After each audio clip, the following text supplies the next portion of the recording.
Alhamdulillah. Alhamdulillah Rabbil Alameen wa salatu wa salam ala khatim al-anbiya ashraf al-mursaleen wa ala alihi wa ashabihi ajma'in amma ba'd. Tayyib, today's dars is one of those durus that if you miss it, you will not realize, but you will miss something that invalidates your salah. Because today we discuss an issue that most people don't understand. But they don't realize until they're in the situation where they need it, and then they don't know. Because when we talk about like going into ruku' and getting up from ruku', most people realize those ahkam.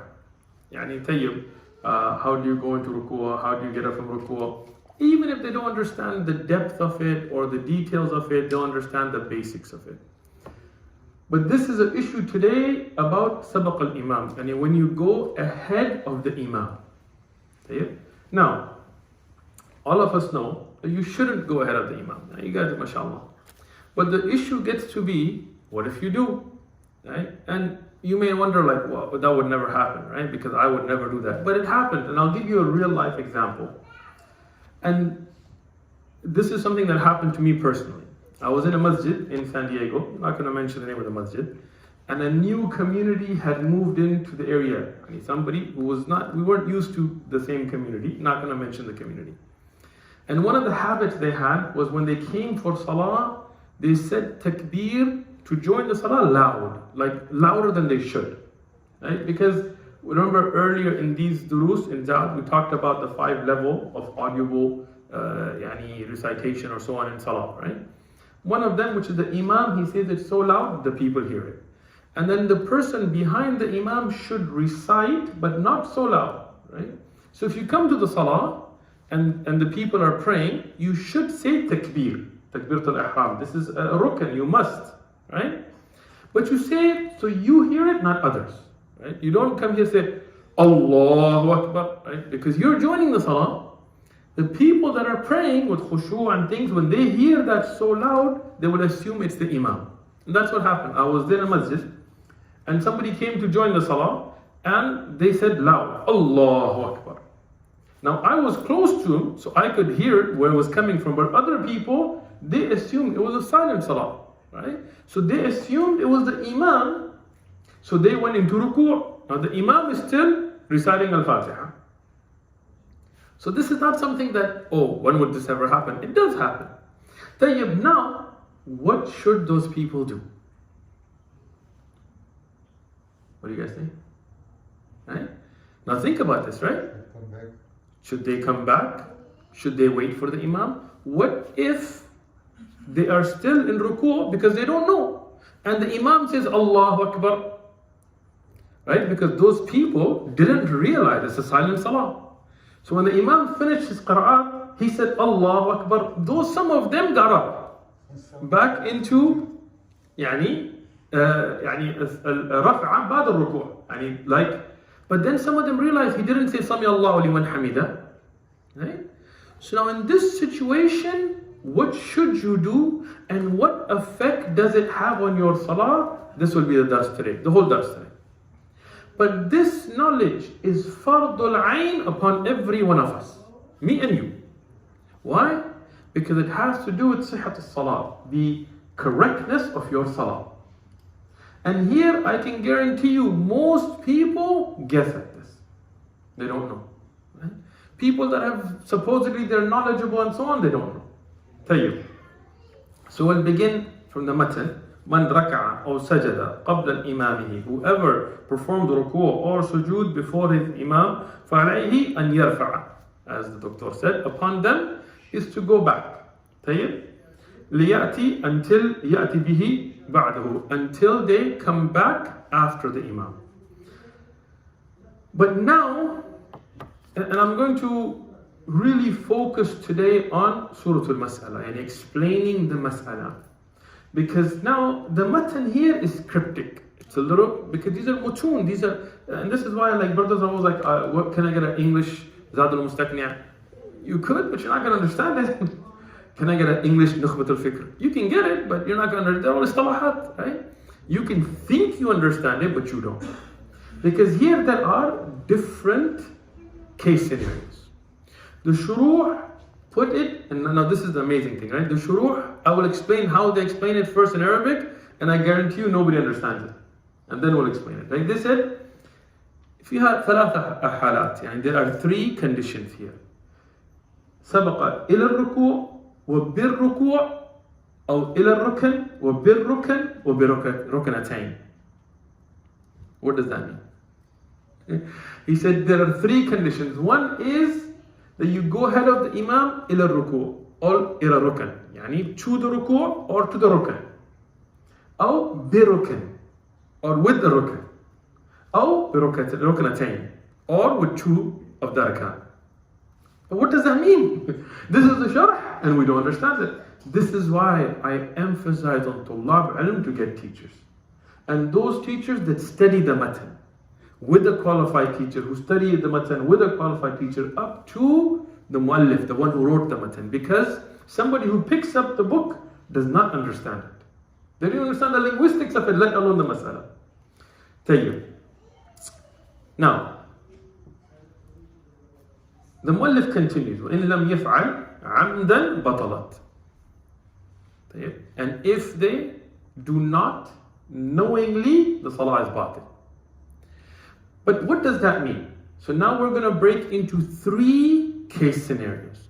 I mean, dalil, you know the hadith of Rasulullah forbid going in front of the Imam and the wa'adan and that. So this is obviously clear. I'm not going to go too deep in there, the adillah are clear. But now how to implement this. And this is what this dars is focused towards, right? So one is ila rukn. Or ila ruku'. Yani two, if we're talking about ruku' or any rukn. Ila rukn means that you went ahead of the Imam, but it's the next rukn. Okay? What does that mean? And I'm going to make sure you guys understand this masala today, inshallah. Okay?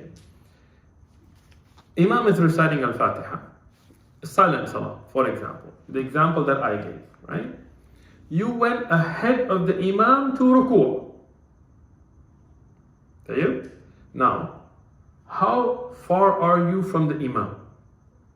One rukn and not complete, meaning you just went to the next rukn. The Imam, he will catch up to you now. So, if you did that, let's say, like the example I gave, somebody said Allahu Akbar, you went to ruku' and you realized that you went ahead of the Imam. Now there are two case scenarios, or two or three case scenarios you can say. One is amdan. You did it on purpose. It happens. Somebody, they whatever in their mind, they went ahead. Like for example, I was in another country, I saw some people, they were just in a rush, I guess. So the Imam would still be in recitation, they'd be already going into ruku'. Like, what are you doing? No, I love the salah. Well, then pray it according to Rasulullah, don't go ahead, right? But knowingly, they went ahead. Or you have the situation where you do it unknowingly. Or you're ignorant of it. Okay? So there is knowingly, unknowingly, and ignorance. In all three of these scenarios, ila ruknin. This is the first case scenario, which is you just went one ahead. Okay? In this, all three of them, if you realize, what should you do? Go back. Don't wait for the Imam. Don't be like, okay, I'm just going to wait it out. He'll catch up to me. No. Right? When you realize it, you go back. And if you go back in this case scenario, right? Somebody said takbir, you went into ruku', you realized the Imam is not in ruku', you went back, you caught the Imam in the rukn that was before, right? Meaning the Imam is in qiyam reciting Al-Fatiha, and you were in ruku', you realized it, you came back, now you're with the Imam. Now when the Imam says Allahu Akbar, you go with him. In this case, amdan or jahlan or nasyan, yani whether it is on purpose or on accident or unknowingly, because you were ignorant. In all three cases, if it was ila rukn and you went back and caught the Imam, your salah is fine. Tayyib? What does that mean? No sujood sahu, no repeating a rak'ah, no repeating the salah. Everybody understand this case scenario? Ila ruknin, meaning Imam is in qiyam, you went into ruku', you realized it, you made a mistake, you went back up, you caught the Imam. Now when the Imam went into ruku', you followed the Imam and you continued behind the Imam, your salah is fine. Whether you did it on purpose or on accident or by forgetfulness. Tayyib.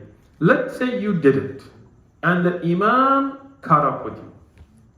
Tayyib. Now we get into a different case scenario, right? And let me try to translate the Mutsen a little bit first so we can get into this. Tayyib. So whoever goes into ruku' or sujood, man rak'a or sajada, qabl al-imam, before the imam, must rise back and perform it with the imam. So this is what we already discussed. If amdan, the person does not until the imam catches up with him, his salah is batila. What does that mean? You are in ruku' and you realize that the imam is still in the rukn, and knowingly you did not go back, and now the imam went into ruku'.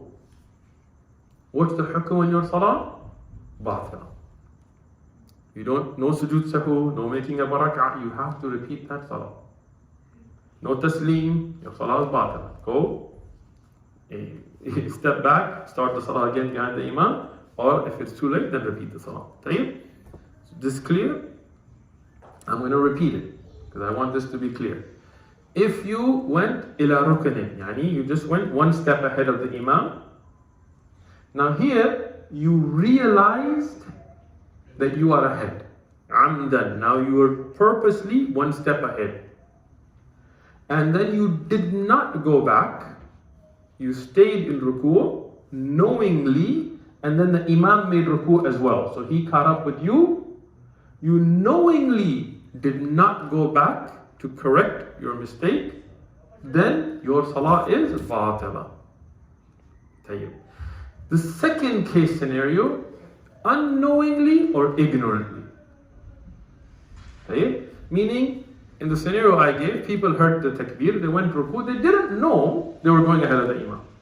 So they stayed in ruku', when the imam said the takbir, now they realized that they were ahead. So it was unknowingly, or maybe somebody's ignorant of it, right? So in that case, if the imam catches you, what is the hukm on your salah? Perfectly fine. No sujood sahu, no repeating the rak'ah, your salah is not. Because you didn't know. So the imam caught up with you unknowingly, meaning you didn't know, or you were ignorant of it, your salah is fine. Everybody understand that example before I move forward? You want me to repeat it one more time, or you get good? Make sure you're good. Alright? Tayyib. Then gets the issue of if somebody gets ahead of the imam biruknin. What does it mean biruknin? Here, this is linguistics. Ila wa ba. Both huruf al-jar. Ila means the next. Biruknin meaning you're one step, one whole rukn ahead. What does that mean? The imam is standing, you went into ruku'. Now before the imam goes into ruku', you're already standing back up. I'll give you an example. The imam went into ruku', you heard the takbir, you thought he went into sujood. And this happened to some of the people that day. Meaning, some people went into ruku' when they heard takbir, the imam was still standing. When the imam said Allahu Akbar to go into ruku', they didn't think, oh, I missed the getting up. They thought the imam was saying takbir to go into, so they got up, they said Sami Allahu liman hamidah, got up and went into sujood. So now they are one full rukn ahead. Imam is in ruku', they are in sujood.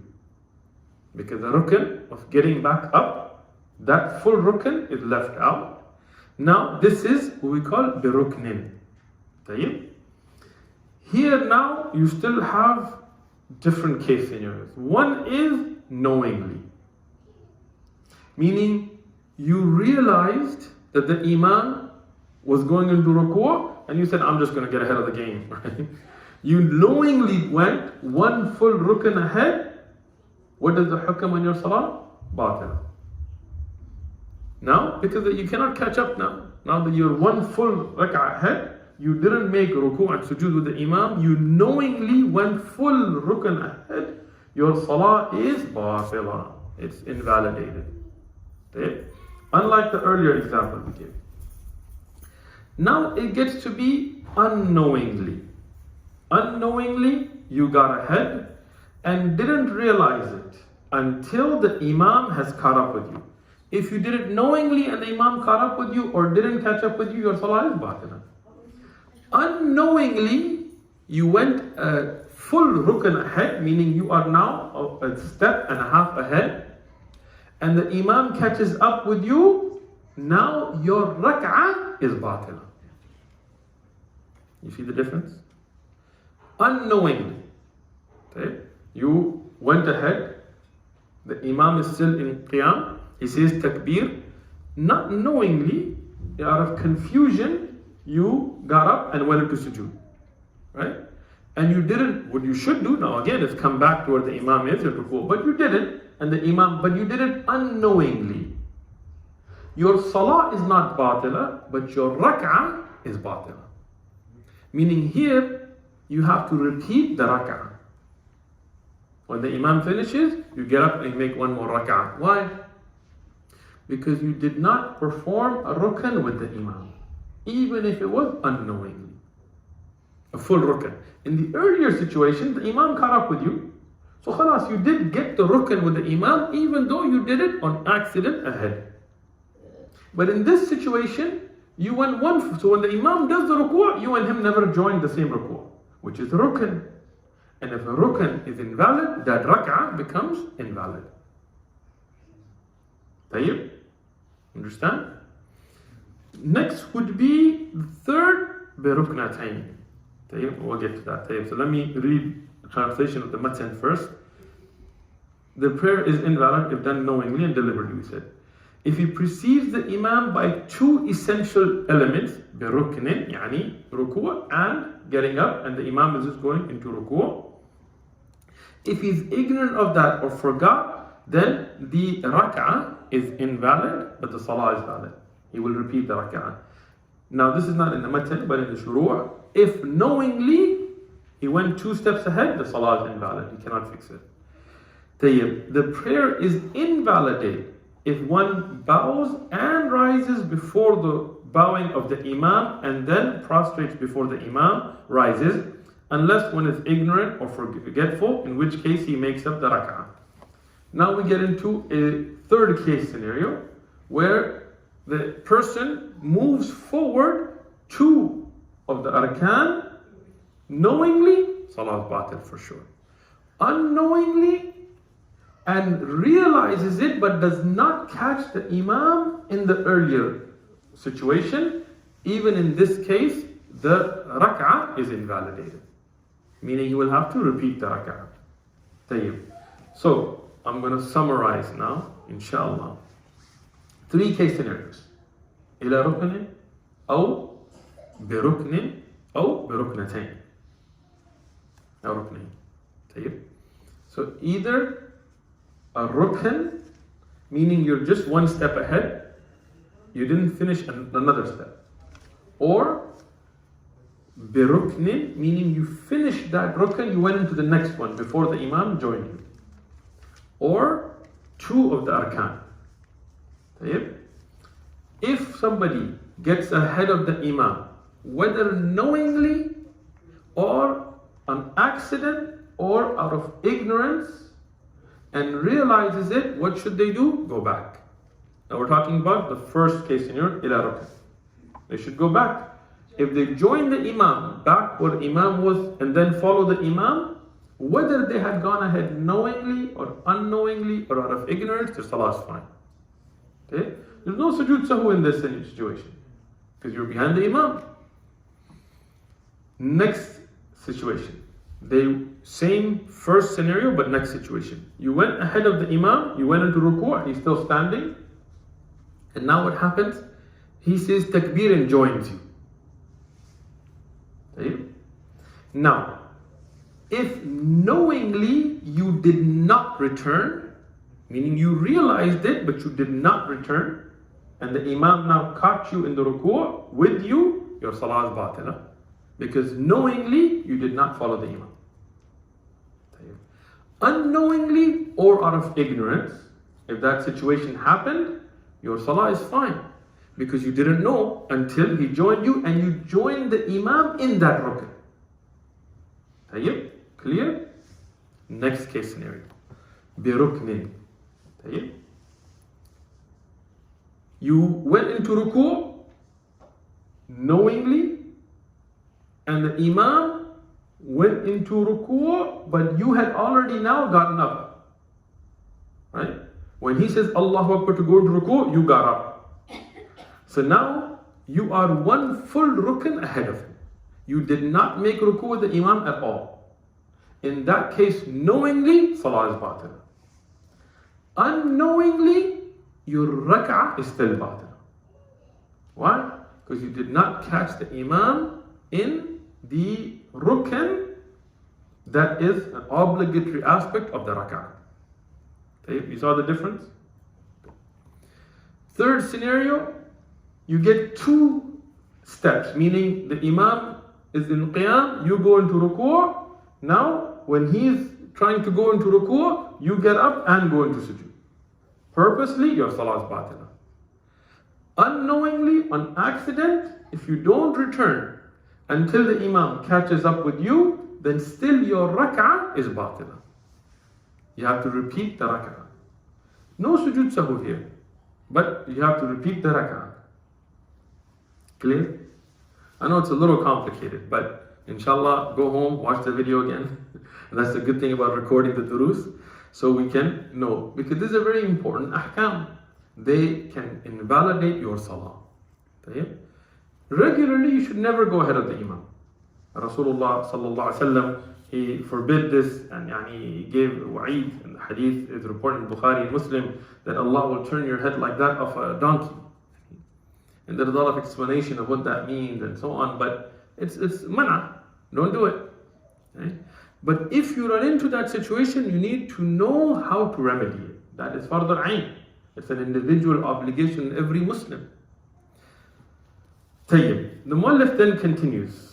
وَيَسُنُّ الْإِمَامِ, and it is sunnah for the Imam التخفيف مع الإتمام. It is sunnah for the Imam to pray light but complete. What does that mean? Meaning, for the Imam leading the salah, it is from the sunnah to make the salah shorter, then it would be a hardship on the people. And this we have many adillah, like the hadith of Mu'adh ibn Jabal radiallahu anhu from Sahih Muslim, and other adillah where Rasulullah sallallahu alaihi wasallam said that sometimes I intend to prolong the salah, but I hear the crying of a child and I shorten it. So what does that mean? Let's say, mashallah, you've memorized the whole Quran. Wake up in Qiyam al-Layl and pray and recite as much as you like. But don't show off and then you get, mashallah, in Dhuhr Salah and you're reading Al-Baqarah and Surah Al-Imran, and the poor people behind you, old people, women, weak people like myself are standing there. Now I don't want to come for Salah anymore because like this guy, mashallah, became fitna on us. No need to flex. When you're leading, keep it khafif. What does it mean khafif? You have to judge your community. Rasulullah sallallahu alaihi wasallam, for example, in the hadith al-Bukhari, he used to read 60 ayat. Another riwayah, 60 to 100 ayat in Fajr. Some of the Imam said rak'atayn, yani in the 2 rak'ah. Some of them said in single rak'ah. But what does that mean? It doesn't mean that it's sunnah that every time you should do that. Because sometimes Rasulullah sallallahu alaihi wasallam even led the fard of Fajr with mu'awwidatayn, Surah Al-Falaq and Nas. Not just the sunnah, the fard. Why? To show the bandwidth we have to judge. If you're going to lead and you know the people can handle it, then to lead longer for Fajr and Isha, right, is from the Sunnah. Moderate in Dhuhr and Asr, and light in Maghrib. Okay? Very short in Maghrib. But not always. Sometimes Rasulullah used to recite a little bit longer in Maghrib as well. But this is to judge your community. But if you know that it will be a difficult thing on the people, then keep it short. But itmam, but you have to complete. It does not mean that you go Allahu Akbar, you read al-Fatiha, then you're like Ar-Rahman, Allahu Akbar. I've seen it in Taraweeh. I was praying Taraweeh in one country. This is how they will let it. Subhanallah. We finished 23 rak'ah Taraweeh in less than 20 minutes. With ruku and sujood and tashahud and all of that, right? Subhanallah. Allah musta'an. Some people, the ruku and sujood, they're banging like chicken head, like, right? And this is wrong. Because your salah now is batila. Like some of the people from some of the firaq and stuff, I don't pray behind them. Not necessarily because they're aqidah, because their salah is too fast. Like I feel like I'm going to get whiplash. What kind of salah is this? Even if you're in a rush, but there are some minimums of salah that you have to fulfill. Right? Your ruku should be calm. You're getting up from ruku. You should hardly ever go under the 3 tasbihat of ruku. Like it better be like life or death emergency if you're going to go less than that. Right?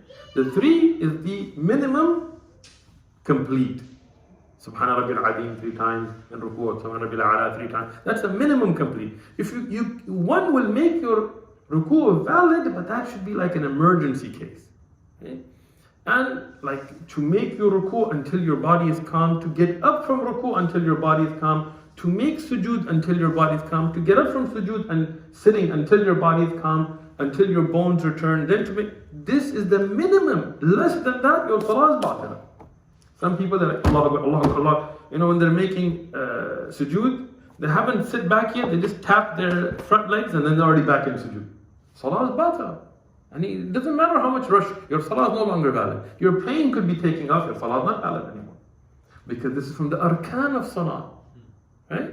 So some people, before they're even in ruku, they're already getting back up. Or before they're even getting back up, they're already going into sujood. Like their back didn't even become straight, they say, Sami Allah, Allahu Akbar. What is that? You could make 100 rak'ah, but they're all invalid. What's the point? For nawafil, make 2 good rak'ah, rak'atan is better. Better than to make 100 and they're all invalid. Some people in Ramadan, mashallah, they're like, I'm going to finish 100 rak'ah tonight. You didn't pray a single rak'ah. So it's sunnah for the imam, and we mentioned the adillah, to make it light upon the people, looking at the situation, but bil itmam, with making it complete. And it is from the sunnah to make the first rak'ah longer than the second. And this is the hadith of Abu Qatada radiyallahu anhu, that is reported in Bukhari and Muslim, that Rasulullah sallallahu alaihi wasallam used to make the first rak'ah a little bit longer than the second. Tayyib. But this is something from the sunnah. There is jawaz if you make the second sometimes longer or the same. It's not like you did something wrong in salah, like some people, they take it to an extreme. And if a woman asks to go to the masjid, kuriha, it is disliked, man'aha, to stop her. Okay? Meaning, from the regular sunnah is that women should go to the masjid for salah.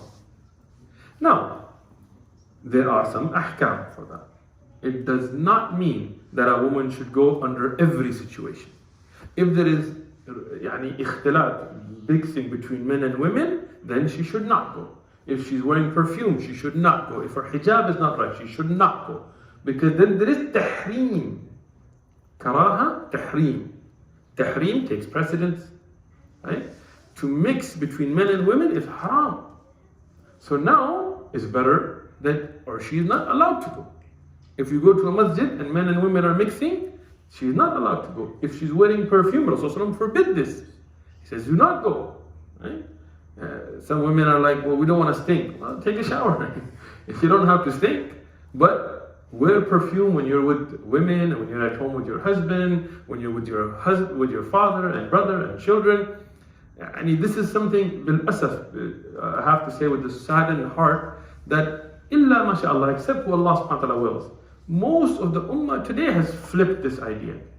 When a woman is at home, she will wear nothing, nice, nothing fancy, and she will not smell nice, and she will not care about her appearance, and there's like this. And when she's going out to a place where there's non-mahram men, now she has to look nice. A'udhu billah. Right? And bil asaf, the same thing for our brothers. Sometimes our brothers, they're sitting at home and their mouth smells and things. No, you should look nice for your wife. You should look nice for your husband. This is where you should beautify yourself. But for the woman to go out, in looking in such things, and especially to the masajid or Eid Salah even, right? Sometimes in the Eid Salah, the women, may Allah forgive us, not only is their hijab not right, but they are dressed fancier than ever before. Right? You're in Eid Salah, men are going to see you. Why? This is something we have to be careful. Even when it is permissible for her to go to the masjid, her salah at home is better. Because hadith of Rasulullah sallallahu alayhi wasallam, which is very clear, right? So the salah on her house is still afdal. But that doesn't mean you can stop women from going to the masjid as long as it's within the bounds of Sharia. And in our ummah, again, we have two extremes. In many of our countries, there is no woman section in the masjid. Meaning all the Jum'ah khutub and even for Eid Salah, nobody lets the women go. And for durus and halaqat, the women don't get to go. So what do they get to do? They get to sit at home and watch TV and soap operas and backbite and fight and argue and this and this. And sometimes there will be a sheikh and alim and the wife will not know how to make salah correctly. Because they just leave them. And that's wrong, it's haram. It's haram because it's fard on you to educate your family. And if you are not doing it, then you need to let her go where she can learn within the bounds of Sharia. So this is one extreme where people stop women from going to the masjid. And as we mentioned, this is not correct. Rasulullah sallallahu alaihi wasallam told us that if the female slaves of Allah, the women of the Muslim ummah, they want to go to the masjid, don't stop them. Tayyib? This is from the Rasul alayhi salatu wasalam. Don't give me Sahabi or Tabi'i's qawl above that of Rasul alayhi salatu wasalam. Tayyib. That's one. The other extreme is where women go to the masjid while breaking the rules of Sharia. This is also not correct. Right? This is the other extreme where women go to the masjid and it's a party. And you go in and it's all mixed and they're like, oh brother, how have you been? My husband is there, he's at home, didn't want to come, but you're looking very nice today. The brother's like, you've lost weight, sister, what's going on? Right? This is haram. This is the deen of Allah subhanahu wa ta'ala. This is not a social club or something. Right? You have to have adl, the justice between the two extremes are both rejected. Women should go to the masjid, they should be allowed to go to the masjid to seek knowledge. On Jum'ah, on Eid, for halaqat, for durus, yes, within the bounds of Sharia. Where they go to the masjid and come home unrecognized, like Aisha radhiyallahu anha said about the women of the Ansar, where they do not become a fitna for others, nor do they bring fitna in the community. As mashallah, our sisters here, may Allah protect them and bless them, they are, alhamdulillah. Right?